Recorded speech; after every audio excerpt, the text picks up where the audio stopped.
Мама не дачакаўся. Літаральна пару дзён былі спрыяльнымі для таго, каб як след падрыхтаваць газон алімпійскай арэны нашай краіны.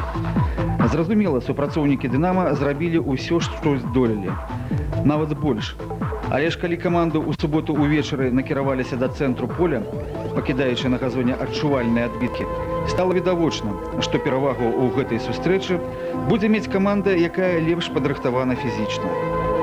Адразу прыйшлося пашкадаваць аб адсутнасці ў складзе беларусаў Штанюка і Рамашчынкі-старэйшага. Міраслаў, зразумела, быў вельмі прыкметным у барацьбе за сярэдзіну поля. А вось калі б у гэты вечар згуляў і Сергей Штанюк, хто яго ведае?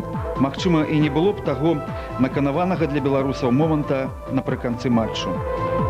Месца ў варотах нашай зборнай даволі нечакана заняў Геннадзь Томіловіч, што спачатку выклікала нейкія пытанні ў балельшчыкаў. Але ж гэтыя пытанні зняў сам Геннадзь, зняў упэўненай і мужнай гульнёй. Пачалі беларусы даволі жвава. З першага свістка турэцкага арбітра Агуза Сарвана яны імкнуліся хуткімі перадачамі ісці наперад, а пры страце мяча адразу шчыльна сустракалі швейцарцаў нават на іх палове поля. Першую лыжачку бальзаму на сэрцы беларускіх балельшчыкаў праліў на 11-й хвіліне Александр Хацкевіч.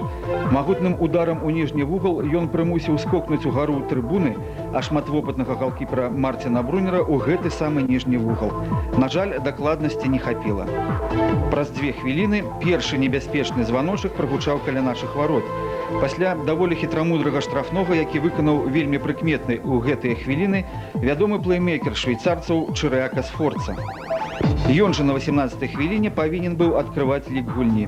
Караценькая распасоўка ў адзін дотык і ведучая затарможанасць беларускіх цэнтральных абаронцаў дазволіла Сфорцы выйсці сам-насам.